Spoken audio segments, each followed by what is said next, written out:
আমাৰ পৰম পবিত্ৰ প্ৰভু যীশুখ্ৰীষ্টৰ নামত নমস্কাৰ প্ৰিয় শ্ৰোতা। আজিৰ শাস্ত্ৰ পাঠ মথিয় লিখা শুভবাৰ্তা 15 নম্বৰ অধ্যায়ৰ 3 নম্বৰ পদ। তাতে তেওঁ উত্তৰ দি তেওঁবিলাকক কলে, তোমালোকেও নিজৰ পুৰুষে পুৰুষে চলি অহা বিধিৰ কাৰণে ঈশ্বৰৰ আজ্ঞা কিয় উলংঘন কৰিছা? সেয়া আছিল মথিয় লিখা শুভবাৰ্তা 15 নম্বৰ অধ্যায়ৰ 3 নম্বৰ পদ।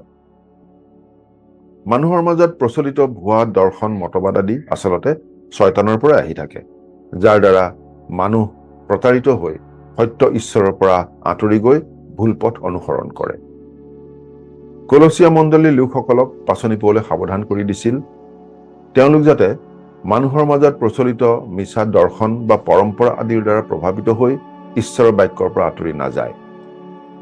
আজিৰ প্ৰায়বোৰ জনপ্ৰিয় দৰ্শন পৃথিৱী বিখ্যাত মানুহ কিছুমানৰ শিক্ষাৰ ওপৰত আধাৰিত আৰু শ শ বা আনকি হাজাৰ বছৰ পুৰণি। কিন্তু কিবা এটা কথা বা মতবাদ বহুদিনৰ পৰাই আছে বুলিয়েই সেইটো সঠিক বুলি আমি ক'ব নোৱাৰো। শ শ বছৰৰ আগতে যদি কোনো দৰ্শন ভুল আছিল, আজিও ভুল। আদম আৰু হাৱাৰ সৃষ্টিৰ আগৰ পৰাই শয়তান আছিল, অসত্য আৰু অধাৰ্মিকতাও আছিল। বহুতো লোকে ভাবে যে যদি কিবা এটা পৰম্পৰা বা নীতি প্ৰাচীন কালৰ পৰাই চলি আহিছে আৰু বহুতো লোকে মানি আহিছে, তেনেহলে সেয়া নিশ্চয় সঠিক।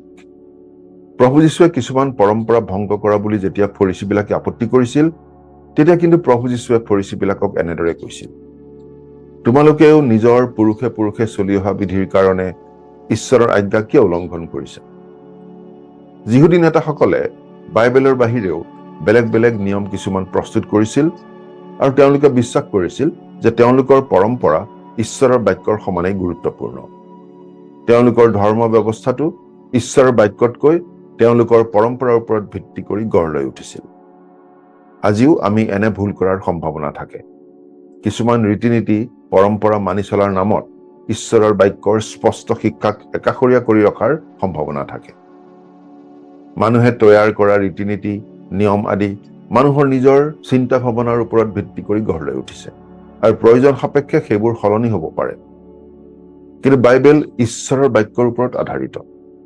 ই ঈশ্বৰৰ জীৱন্ত বাক্য আৰু এই বাক্য কেতিয়াও সলনি নহয়। মানৱ পৰম্পৰা অনুসৰণ কৰিবলৈ আমি কেতিয়াও ঈশ্বৰৰ বাক্যক আঁতৰাই ৰাখিব নালাগে। ঈশ্বৰৰ বাক্যক জীৱনত আমি আগস্থান দিবই লাগিব। প্ৰাৰ্থনা কৰিম। স্বৰ্গত থকা মৰমীয়াল পিতৃ ঈশ্বৰ, তোমাৰ বাক্যকেই যেন জীৱনত সদায় আগস্থান দি চলি থাকিব পাৰিম, আমাক এনে মন দিয়া, আমাক এনে সাহস দিয়া। আজিৰ দিনটো তোমাৰ হাততে গতাইছো, ত্ৰাণকৰ্তা প্ৰভু যীশুৰ নামত, আমেন।